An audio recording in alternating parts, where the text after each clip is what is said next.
नेपालीको पहिचान राष्ट्र निर्माणमा हाम्रो अभियान। नमस्कार, कार्यक्रम न्युज अफ द विकको आजको यो नयाँ श्रृङ्खलामा तपाईँलाई स्वागत छ। न्युज अफ द विक तपाईँले हरेक हप्ताको शनिबार साँझ 7 बजेदेखि 7:30सम्म फेवा टेलिभिजनमा हेर्दै आइरहनु भएको छ भने यसको पुनः प्रसारण आइतबार दिउँसो 1 बजे हेर्न सक्नुहुनेछ। कार्यक्रमलाई लिएर आज पनि म उपस्थित भएको छु, सोनु राणा। बितेका सातामा विभिन्न कार्यक्रमहरूका लागि हाम्रा साथीहरू विभिन्न स्थानमा पुगेर तयार पार्नु भएको विशेष रिपोर्टहरू आजको यस श्रृङ्खलामा हामीले प्रस्तुत गर्नेछौँ। आजको कार्यक्रम सुरु गरौँ हाम्रा सहकर्मी रामचन्द्र अधिकारीको एक रिपोर्टबाट। पुम्दीकोट विशाल महादेव मूर्ति तथा मन्दिर निर्माणको काम पूरा गर्न पुम्दीकोट विकास समितिले शिव महापुराण आयोजना गर्ने भएको छ। नयाँ वर्षको आयोजनामा यही वैशाख 4 गतेबाट 12 गतेसम्म महापुराण हुँदैछ। यसै विषयमा तयार पारिएको एक रिपोर्ट। पुम्दीकोट विशाल महादेव मूर्ति तथा मन्दिर परिसरमा पुम्दीकोट विकास समितिले विशाल शिव महापुराण गर्ने भएको छ। हामीले यो पुम्दीकोट विकास समितिको आयोजनामा विशाल महायज्ञ विराट महायज्ञ लगाउने सुरु गरेका छौँ। यसको कथावाचन भागत भास्कर कमल नैज्यूले गर्नुहुन्छ र हामीले यो महायज्ञको तयारीको लागि 28 सदस्यीय उपसमिति गठन गरेका छौँ र 1008 सदस्य हाम्रो समिति मूल आयोजक समिति छ। यो मूल आयोजक समितिले आफ्नो क्षेत्रमा सबैले काम तदारुकारका साथ गरिरहनु भएको छ। करिब हामी अन्तिम तयारीमा पुगिसकेका छौँ र 4 गते हाम्रो प्राण प्रतिष्ठान र उद्घाटनको कार्यक्रम हुँदैछ। 4 देखि 12 सम्म हाम्रो महायज्ञ शिव पुराण सुरु हुन्छ। यही वैशाख 4 गतेबाट 12 गतेसम्म शिव महापुराण आयोजना गर्न लागि पुम्दीकोट विकास समितिका अध्यक्ष चन्द्रकान्त बरालले बताउनु भएको छ। मन्दिर निर्माण तथा विशाल महादेवको मूर्ति स्थापना गर्दा लागेको ऋण तिर्न र अन्य भौतिक संरचना निर्माण गर्न फेरि महायज्ञ सञ्चालन गर्न लागि स्पष्ट पार्नु भएको छ। पहिलो कुरा त हामीले यसलाई अहिले खर्च निकै धेरै उठाउने लक्ष्य राखेका थियौँ। दुईटा कुराहरूले हामीलाई असर गर्यो। एउटा आर्थिक मन्दी भइरहेको अवस्था छ। जति मान्छेहरूले दिन चाहेको मान्छेहरूसँग आर्थिक पर्याप्त नभएको कारणले हामीले चाहे जति नहुन सक्छ र हामीले 5 करोड रुपियाँ न्यूनतम अहिले अपेक्षा गरेका छौँ यो महायज्ञमा र हामीलाई 3 करोड ओभर पुरानो लोनै छ र त्यस पछाडि महायज्ञको खर्च जति चाहन्छौँ हामीलाई विगतका दिनहरूको अनुपातमा हामीले 65-70 लाख रुपियाँ हाम्रो खर्चै आउँछ र अरू बाँकी 5 करोड बचत गर्न सकियो भने 3 करोड रुपियाँ हामीले लोन तिरेर पनि अरू अधुरा कार्यहरूलाई पनि अगाडि बढाउनको लागि हामीलाई सपोर्ट हुन्छ भनेर हामी अनुमान लगाएका छौँ। सो स्थानमा 51 फिट अग्लो महादेवको मूर्ति 31 फिट उचाइको डमरू निर्माण गरिएको छ। यस्तै महादेवको विशाल क्षेत्र कुण्ड, तेस्रो आँखा, 108 जडानसहित शिवताण्डव नृत्य तथा अन्तर्राष्ट्रिय ध्यान केन्द्र पनि निर्माण गरिएको छ। कथा वाचन भागवत भास्कर पण्डित कमलनयन गौतमले गर्नुहुनेछ। यसअघि 2073 फागुन 3 देखि 13 सम्म पहिलो शिवपुराण विविध धार्मिक कार्यक्रमका साथ सम्पन्न गरिएको थियो। वैशाख 4 गतेदेखि 12 गतेसम्म हामीले पुम्दीकोटमा शिव महापुराण तथा धार्मिक तथा पर्यटन महोत्सव आयोजना गर्न गइरहेका छौँ। यस अगाडि नै यो प्रस्ताव गरिएको थियो तर कोभिडको कारण त्यसलाई निरन्तरता दिन सकिएन, स्थगित भयो। हामीले यो धार्मिक पर्यटन महोत्सव हो मुख्य गरिकन चाहिँ त्यसलाई धार्मिक क्षेत्र पावन भूमि भुवनेश्वर कैलाश धामको रूपमा विकसित गर्नका लागि शिव महापुराण नै किन गर्न लागि हो त? एउटा पुराणहरू त विविध खालका हुन्छन्। सबै पुराणहरूमा आफ्नो महत्त्व हुन्छ र विशेष गरिकन यो देवका पनि देव महादेवको पुराण भनेको अलिकति अरू पुराणभन्दा लामो पनि हुन्छ र विशेष महत्त्वको साथ हेरिएको हुन्छ र यो महापुराण पुराणमा मात्रै सीमित नभइकन यो एउटा सिङ्गो पोखरालाई पर्यटन प्रवर्धनको एउटा माध्यम र पर्यटन प्रवर्धनको लागि यसले ठुलो टेवा पुग्छ र अर्को चाहिँ धर्मलाई पनि यसले टेवा पुग्छ र हामीलाई दुईटो पर्यटन प्रवर्धन र धार्मिक पर्यटन प्रवर्धन भन्नुपर्छ यसलाई। हामीले दुईटैलाई यसले कोसे ढुङ्गा साबित गर्छ। यो अरूभन्दा विशेष किन हुन्छ भन्दाखेरि यो विशाल महादेवको मूर्ति निर्माण सबैमा आफैमा रोचक भएको कारणले पनि मान्छे त्यहाँ हेर्न जाने कमसेकम शिव भक्तहरूले दान गर्ने कुराहरू अन्यत्रभन्दा केही यहाँ फरक जस्तो देखिएको छ। समितिले पुम्दीकोट विशाल महादेव मूर्ति अवलोकनसँगै महायज्ञ लगाउने तयारी गरेको हो। नेपालको एक चिनारी भनेको वैदिक सनातनी धर्म हो, सबैलाई सर्वविदितै छ। संविधानले धर्मनिरपेक्षता भन्दा के अब सनातन हिन्दू धर्म बिउताउन खोजिएको हो त भनी सोधिएको छ। एउटा त यो धर्मनिरपेक्ष न जनताले चाहेको थियो र न जनताको कुनैको माग थियो। यो कसरी आएको भन्ने कुरा मलाई त्यसको विषयमा म अनभिज्ञ छु र धर्मनिरपेक्षको बारेमा म बोल्न चाहिनँ। पुम्दीकोटमा महादेवको मूर्ति निर्माणसँगै पर्यटकको भिड लाग्ने गरेको छ, जसले गर्दा पछिल्लो सामाजिक सञ्जाल टिकटकमा समेत भाइरल हुन थालेको छ। आउनुहोस् सृष्टिकर्ता शिवदत्तको बारेमा केही भने पनि ज्ञान लिउँ। क्यामेरामा अश्विन थापाका साथ टिभी रिपोर्टर रामचन्द्र अधिकारी, फेवा टेलिभिजन, पोखरा। पुम्दीकोट विशाल महादेव मूर्ति तथा मन्दिर निर्माणको काम पूरा गर्न पुम्दीकोट विकास समितिले शिव महापुराण आयोजना गर्ने प्रसङ्ग हामीले प्रस्तुत गरिसकेका छौँ। कार्यक्रम न्युज अफ द विक हेर्दै हुनुहुन्छ। कार्यक्रम अवधिभर यस्तै सामग्रीहरू हामीले प्रस्तुत गर्नेछौँ। विभिन्न ठाउँमा पुगेर तयार पारिएको रिपोर्टहरू आजको यस श्रृङ्खलामा प्रस्तुत हुनेछ। अबको क्रममा अर्को रिपोर्ट हामीले प्रस्तुत गर्दैछौँ। पछिल्लो क्रममा नेपाली भाषाको प्रयोगमा कमी हुँदा नेपाली साहित्य लोप हुने हो कि भन्ने नेपाली साहित्यकारहरूले चिन्ता व्यक्त गरेका छन्। त्यसैले उनीहरूले नेपाली भाषाको प्रयोगमा जोड दिइरहेका छन्। यसै विषयमा हाम्रा सहकर्मी उमा आले मगरले तयार पार्नु भएको यो रिपोर्ट। हरेक मानिसका आआफ्ना भावना र कल्पना हुन्छन्। हरेक मानिसमा नयाँ नयाँ विचार उठ्छ। हरेक मानिसका केही न केही काम र कुराहरू पर्छन्। यही सिलसिलामा आफ्ना मनको भाव अरूको सामुन्ने व्यक्त गर्न थाल्छ। मनको भाव व्यक्त गर्ने दुईवटा तरिका छन्, बोलेर र लेखेर। बोलेर भन्दा लेखेर व्यक्त गरिएको भाव अमिट हुन्छ। रचनाको लागि चाहिने मूल भाव भाषा हो। मनको भाव व्यक्त गर्ने सार्थक ध्वनिको समष्टि तथा लिखित अक्षरलाई नै भाषा भनिन्छ। भाषाको माध्यमबाट मानिसले आफ्ना मनका भाव विचारहरूको आदान प्रदान गर्दछन्। यसरी मनभित्र उठ्ने हरेक प्रकारका भावनाहरूलाई भाषाका माध्यमले गरिने कलात्मक अभिव्यक्ति नै साहित्य हो। यस संसारका प्रकृति एवं यहाँका जीवनको अभिव्यक्ति मानिसले विभिन्न किसिमले गर्न सक्दछन्। जब यस जीवन जगतको अभिव्यक्ति सौन्दर्यपूर्ण भाषाका माध्यमले कलात्मक रूपमा गरिन्छ तब त्यो साहित्य हुन्छ। तर नेपाली भाषाको प्रयोगको कमीले कतै नेपाली साहित्य लोप हुने हो कि भन्ने प्रश्न खडा भएको छ। पोखराका चर्चित साहित्यकार तथा कवि तीर्थ श्रेष्ठ अहिलेको युवा पुस्तामा नेपाली भाषाको प्रयोग कम हुँदा चिन्ता व्यक्त गर्नुहुन्छ। त्यसको असर सिधै साहित्यमा पर्ने भएकोले श्रेष्ठले चिन्ता व्यक्त गर्नुभएको हो। हामीले देख्यौँ भने कस्तो देखिन्छ भन्दा म त भयानक चिन्तित पनि छु।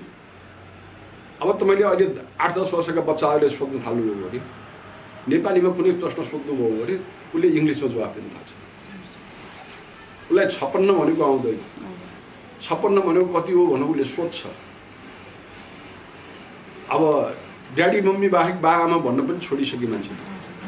मतलब नेपाली भाषा नै अब आकर्षणको केन्द्र भयो कि भएन भन्ने कुरामा बिस्तारै बिस्तारै हामी त आफ्नो भाषा पनि गुमाउँदैछौँ।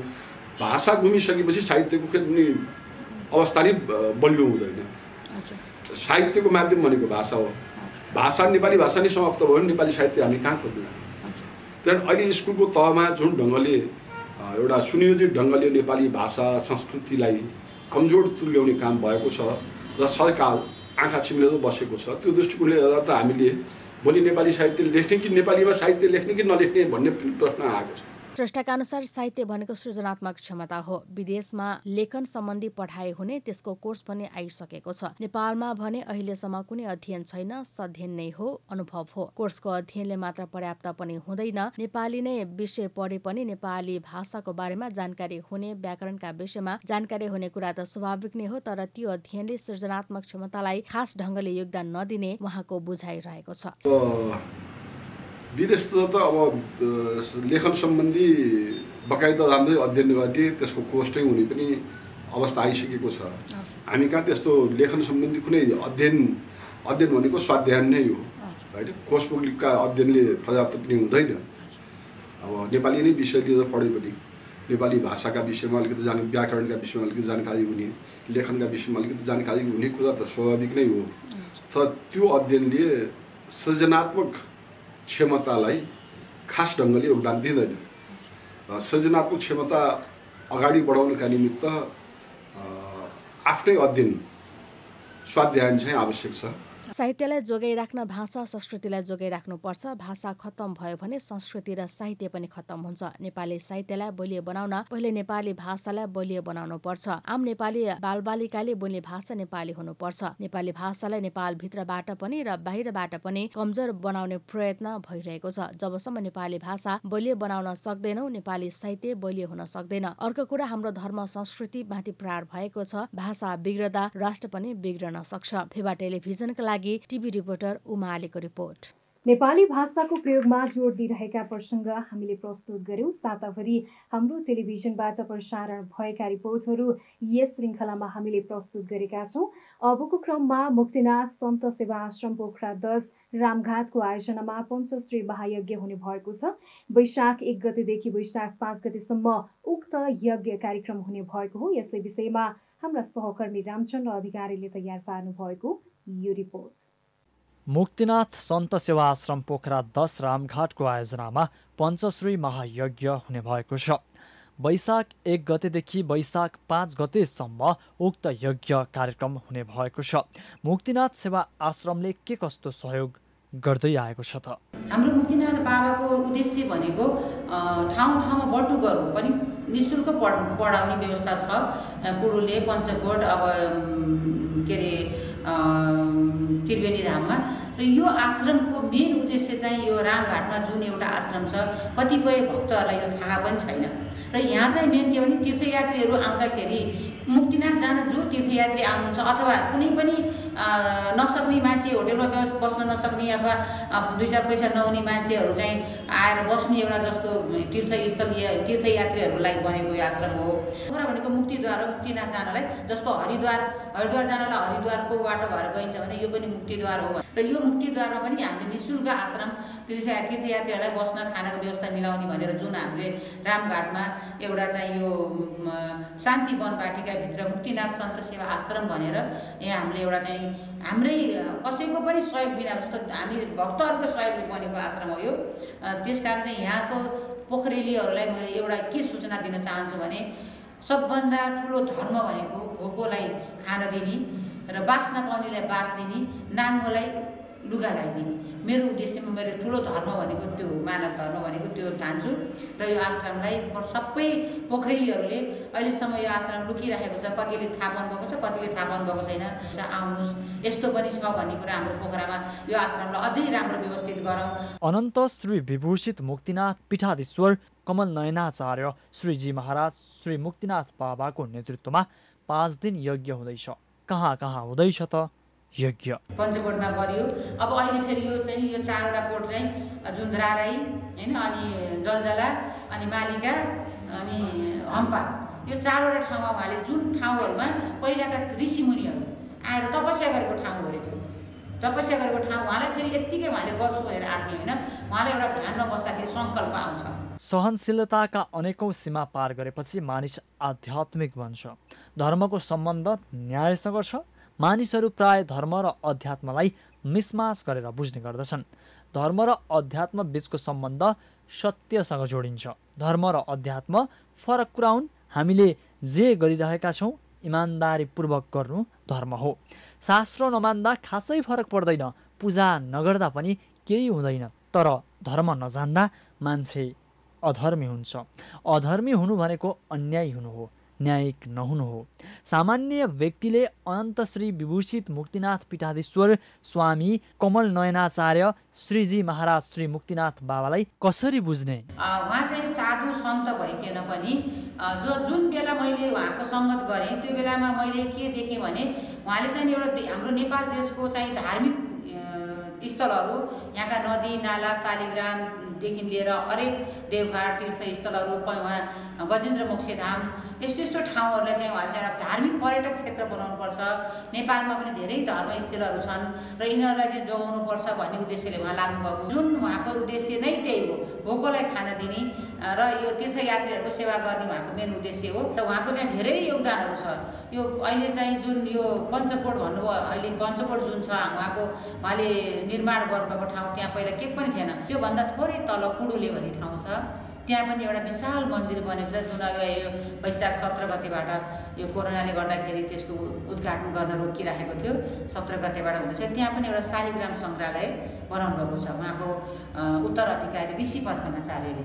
यति ठुलो यज्ञ कसरी अगाडि बढ्दैछ त? यज्ञमा सामेल हुने कसरी? अब यो यज्ञ गर्नको लागि भनेर भनौँ न बढेस हामीले आफ्नो आर्चना गर्नुभयो। जस्तो पुसको त्यस्तै 28-29 गते पोखरा आउनुभयो उहाँ होइन। आएपछि फेरि यहाँ एक रात बसेर त्यसपछि उहाँ पञ्चकोट जानुभयो। पञ्चकोट गएपछि माघ महिनाभरि उहाँ चाहिँ आफूले सानोमा ध्यान बसेको ठाउँ, सिद्धि पाएको ठाउँमा प्रत्येक 5वटै कोटमा गएर ध्यान बस्नुहुन्छ। उहाँलाई दृष्टि आएपछि उहाँले चाहिँ जुन जुन ठाउँमा आफूलाई दृष्टि आयो त्यो ठाउँमा यो माया लाउँछु भनेर सङ्कल्प गरेर पोखरा आउनुभयो। हामी भक्तजनहरूसँग उठाउन तयार छौँ भनेर त्यो विनम्र गरेर त्यो पनि उठ्यो। हामीले अब धेरै थोरै अब 100देखि लिएर 1000देखि लिएर अब 5000देखि लिएर आफ्नो भक्तजनले आफूलाई कति दिन मन लाग्छ आफ्नो इच्छा अनुसार आफ्नो चाहना अनुसार मुक्ति क्षेत्रमा दिनलाई मान्छेलाई पछि हट्ने रहन्छन्। त्यसमा हामीले चाहिँ 7-8 लाख रुपियाँ नै सङ्कलन गर्न सफल भएका छौँ। सामेल हुनको लागि वैशाखको 1 गतेबाट 5 गतेसम्ममा मायाज्ञ सुरु भएको छ। 1 गतेबाट भन्नाले अब के अरे मृगस्थल कालान्तर समाज समृद्ध मायाज्ञ जलजला पर्वतमा भएको छ त्यो 1 गतेको दिन। त्यसपछि आएर राईकोट समाज समृद्धि मायाज्ञ बागलुङमा भएको छ। त्यसपछि आएर मालिका भगवती तथा गोशाला समाज समृद्धि मायाज्ञ बागलुङमै भएको छ। त्यसपछि आएर सिद्धभूमि समाज समृद्धि मायाज्ञ म्याग्दीमा भएको छ। अनि गोशाला समाज समृद्धि मायाज्ञ म्याग्दीमै भएको छ। त्यो मायाज्ञमा जानको लागि 5 दिनमा 1 दिन पनि हाम्रो भक्तजनहरू कुनै एक ठाउँमा गएर हामी दर्शन गरे पनि पुण्य मिल्नेछ। त्यही भएर 5वटै कोटमा जान नसके पनि हाम्रो भक्तजनहरू दर्शकहरू त्यहाँ आइदिनु होला भन्ने हाम्रो विनम्र अनुरोध छ। यो यज्ञ गर्नुको मुख्य उद्देश्य के हो त भनी सोधेका छौँ। यो हाम्रो देशमा एकदम अब संसारभरि नै भनौँ विश्वमै यो कोरोना अशान्ति कहिले के भइरहेको छ। साधुहरू चाहिँ के सोच्नु हुँदैछ भने यज्ञ होम यस्तोद्वारा यो रोगहरूलाई पनि शान्त गर्न सक्ने उहाँहरूको त्यो एउटा भावना भनौँ न, त्यो पनि एउटा उहाँले चाहिँ त्यो कुरा भन्नुहुन्छ। सबैले आफ्नो ठाउँबाट सहयोग गरौँ। सकिन्छ भने एक यज्ञमा सामेल भई गुरुको दर्शन पाउनुको साथै धार्मिक रूपमा नयाँ वर्षको स्वागत गरौँ। धार्मिक पर्यटक वृद्धि गराउन हातेमाला गरौँ। धर्म बाँचे न्याय बाँच्छ, न्याय बाँचे देश बाँच्छ। क्यामेरामा अश्विन थापाका साथ टिभी रिपोर्टर रामचन्द्र अधिकारी, फेवा टेलिभिजन, पोखरा। सहकर्मी रामचन्द्र अधिकारीले तयार पार्नु भएको रिपोर्ट हामीले प्रस्तुत गरिसकेका छौँ। न्युज अफ द विक तपाईँले हरेक हप्ताको शनिबार साँझ 7 बजेदेखि 7:30सम्म फेवा टेलिभिजनमा हेर्दै आइरहनु भएको छ र यसको पुनः प्रसारण आइतबार दिउँसो 1 बजे हेर्न सक्नुहुनेछ। साताभरिका रिपोर्टहरू हामीले प्रस्तुत गरिरहेका छौँ। अबको क्रममा हामीले प्रस्तुत गर्दैछौँ 5 दलीय गठबन्धनका शीर्ष नेताहरूले देशभर ठाउँ र अवस्था अनुसार चुनावी तालमेल मिलाएर आपसी सहकार्य र सहयोगको भावनाले अगाडि बढ्न सबैलाई आह्वान गरेका छन्। प्रस्तुत छ एक सामग्री। 5 दलीय गठबन्धनका शीर्ष नेताहरूले देशभर ठाउँ र अवस्था अनुसार तालमेल मिलाएर आपसी सहकार्य र सहयोगको भावनाले अगाडि बढ्न आह्वान गरेका छन्। प्रधानमन्त्री निवास बालुवाटारमा बसेको गठबन्धनका शीर्ष नेताहरूको बैठकले आउँदो वैशाख 30 गते हुने पालिका चुनावमा आपसमा मिलेर अगाडि बढ्ने निर्णय गरेको छ। आजको बैठकमा चुनावी तालमेलका लागि संयन्त्र बनाउने विषयमा पनि छलफल भएको र त्यसको टुङ्गो भोलि दिउँसो 4 बजे बस्ने बैठकले लगाउने सूचना तथा सञ्चार प्रविधि मन्त्री ज्ञानेन्द्र बहादुर कार्कीले जानकारी दिनुभयो।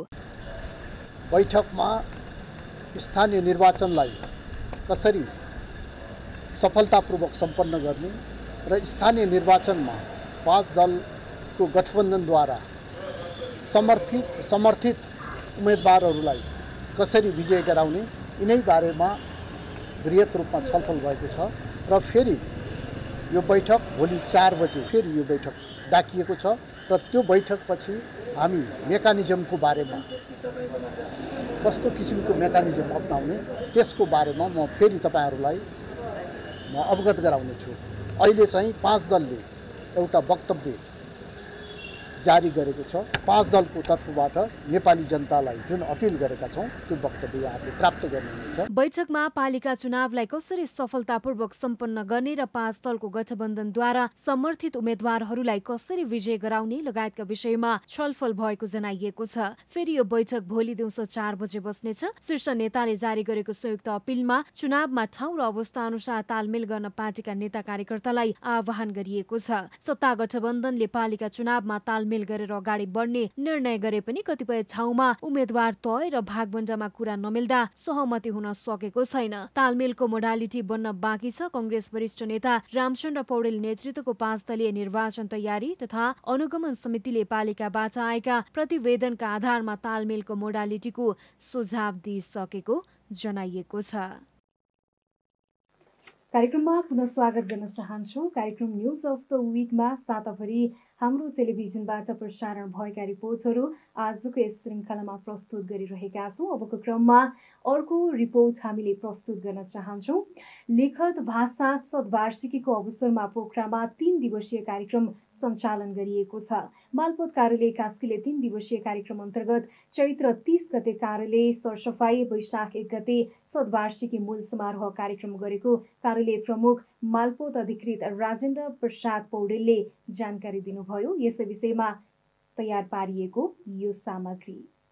जब मानिसको उत्पत्ति भयो त्यस पछाडि मुख्य कर्मथलो जमिन बनाए। आवास, खाना, जन्मसँगै मृत्यु पर्यन्तसम्म प्रयोग हुने भनेको जमिन हो। त्यसैले पनि यसको प्रयोगसँगै महत्त्व बढ्यो। जग्गाका प्रकार छुट्याएर भोग चलन गर्न थालियो। राणा शासन, राज संस्थासँगै आजको लोकतन्त्रमा पनि यसको महत्त्व उत्तिकै छ र जग्गाको महत्त्व कहिल्यै पनि घट्दैन। विभिन्न ऐन नियमसँगै जग्गा मामिला मुद्दा हेर्ने मालपोत कार्यालयको जन्म भयो। मालपोत कार्यालयमा लिखत पारित गरी जग्गाको अभिलेख राख्ने कार्य भएको 100 वर्ष भएको छ। यसले गर्दा नेपाल भूसंरक्षणसँगै जग्गाको अभिलेख राख्न कति अगाडि रहेछ प्रश्न हुन्छ। लिखत राख्ने भनेको कुनै पनि बेहोराले अचल सम्पत्ति हस्तान्तरण गरिदिएको, भोगदृष्टि वा लखबन्दकी, अचल सम्पत्तिको शेष पछिको दान, अचल सम्पत्ति सट्टापट्टा गरेको, अंशबन्डा वा अंश छोडपत्रको, मानव छुट्टिएको वा मानव जोडिएको, गुठी स्थापना गरेको, मासिक 1 लाख रुपैयाँ भन्दा बढी घर बहाल लिनु दिनु गरेको, अचल सम्पत्ति फलोपभोग भएको अभिलेख सुरक्षितसँग राख्नु हो। लिखत पारितको 100 वर्ष पुगेको अवसरमा मालपोत कार्यालय कास्कीमा समुद्घाटन कार्यक्रम गरी मनाइयो। मालपोत कार्यालय कास्कीले दिएका सुविधा भए गरेका समस्या तथा चुनौतीका बारेमा प्रकाश पारिएको थियो। मालपोत कार्यालय कास्कीले हालै वर्ष पुँजीगत लाभ कर 37 करोड 77 लाख 21,503, अन्य सरकारी बिक्री 63,325, अन्य दस्तुरमा 13 करोड 30 लाख 3,320, रजिस्ट्रेसन शुल्क 84 करोड 34 लाख 98,877 गरी जम्मा 1 अर्ब 35 करोड 42 लाख 87 हजार सङ्कलन गरेको छ। नेपालमा भूमिको स्वामित्वमा जसको शक्ति उसको भक्ति भन्दा पनि केही फरक पर्दैन। नेपालको भूमि व्यवस्थापन अत्यन्तै अवैज्ञानिक र पछौटे प्रकारको छ। सहर बजार र सुविधायुक्त ठाउँका जमिनहरू दलालहरूको हातमा परेर खण्डीकरण र प्लटिङ गरी अनुत्पादक बनाइएको छ। जमिनमा ठूलो दलालीकरण भएको छ। राज्यको स्पष्ट नीति नहुनुका कारण अव्यवस्थित बस्तीहरूको विकास तीव्र गतिमा भइरहेको छ। खेतीयोग्य जमिन वर्षेनी बाँझो हुँदै गएको छ। जो वास्तविक किसान हो र कृषि श्रमिक भएर बाँच्न चाहन्छ उसको हातमा जमिन छैन, जसले गर्दा कृषिमा आउने अनुदान र अन्य सहयोगहरू लक्षित वर्गले नपाई दलाल पुँजीपति वर्गले खाइरहेको छ। नेपालको उत्पादनशील र प्रयोगयोग्य जमिन आज दलालहरूको हातमा गएको छ। गरिबी र बेरोजगारीका कारण भूमिहीन र सुकुम्बासीहरूको सङ्ख्या बढ्दै गएको छ। नेपालमा सुकुम्बासी समस्या एउटा नटुङ्गिने यात्रा जस्तो भएको छ। त्यसको प्रमुख समस्यामा भने पोखरा छ। नेपालको भूस्वामित्व दलालहरूको हातमा गइरहेको छ र नेपालमा दलाल पुँजीवाद हावी भएको छ। यो समस्या केन्द्रबाटै देखिँदै आएको, आफूले मात्र गरेर नहुने, सबै मिल्नुपर्ने कृषि सहकारी तथा गरिबी निवारण मन्त्री चन्द्रबहादुर बुढाले बताउनुभयो। नेपालमा क्रान्तिकारी भूमि सुधार आवश्यक छ र त्यो चाँडै गरिनुपर्छ। राज्यले वास्तविक सुकुम्बासीहरूको वैज्ञानिक ढङ्गले पहिचान गर्नुपर्छ। पुरानो मापदण्ड बदल्नुपर्छ।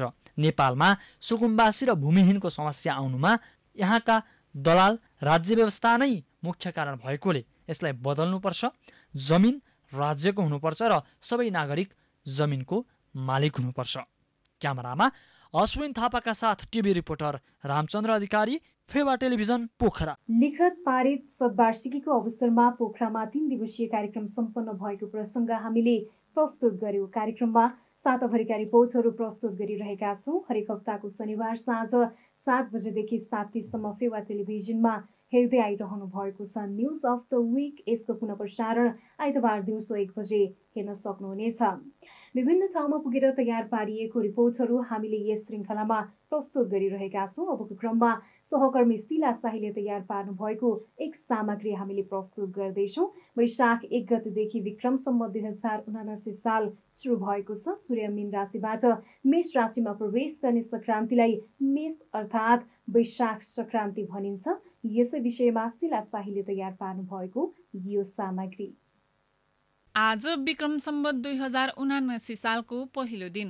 नयाँ वर्ष 2079 साल आजबाट सुरु भएको छ। नयाँ वर्ष प्रारम्भ भएको पहिलो दिन आज नेपाल र विदेशमा रहेका नेपालीहरूले हर्षोल्लासका साथ एक आपसमा शुभकामना आदान प्रदान गरी मनाइने गरिन्छ। नयाँ वर्षमा सफलता मिल्ने शुभकामना एक अर्कामा व्यक्त गर्दै र मिष्टान्न भोजन भेटघाट गर्दै आज नयाँ वर्ष विशेष पर्वको रूपमा मनाइने गरिन्छ। सफलता प्राप्त गर्न आजका दिन योजना निर्माण एवं सत्सङ्कल्प गर्ने परम्परा समेत रहेको छ। आजको दिन नयाँ कामको थालनी गर्ने परम्परा पनि रहेको छ। आज बिहानै स्नान गर्ने, घर कोठा आँगन सफा गर्ने, मिठो मिठो खाने, साथी सङ्गी तथा इष्टमित्रसँग भेटघाट गरी एक आपसमा शुभकामना व्यक्त गर्ने गरिन्छ। नयाँ वर्षको पहिलो दिन राम्रो सुरुवात भए वर्षभर सफलता मिल्ने जनविश्वास रहेको छ। नयाँ वर्षको अवसरमा नेपालका विभिन्न ठाउँमा विभिन्न कार्यक्रम र महोत्सवहरू आयोजना गरिएको छ। यसै अवसर पारेर सुन्दर नगरी पोखरामा हिजो चैत्र 30 गतेदेखि होटल सङ्घ पोखरा नेपालको आयोजनामा फेवा नववर्ष महोत्सव सञ्चालन भएको छ।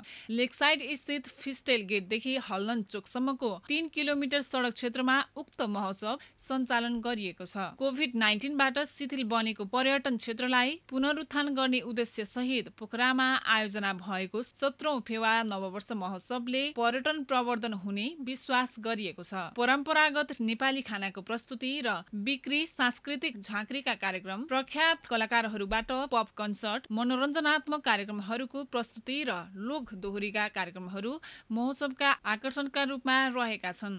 महोत्सवको अवसरमा पोखरा बस व्यवसाय प्रणालीले रात्रिकालीन सेवा प्रदान गरिरहेको छ। महोत्सवमा आगन्तुक पाहुनालाई होटलमा 30% छुटको पनि व्यवस्था गरिएको छ। नयाँ वर्ष 2079 सालको सम्पूर्णमा शुभकामना।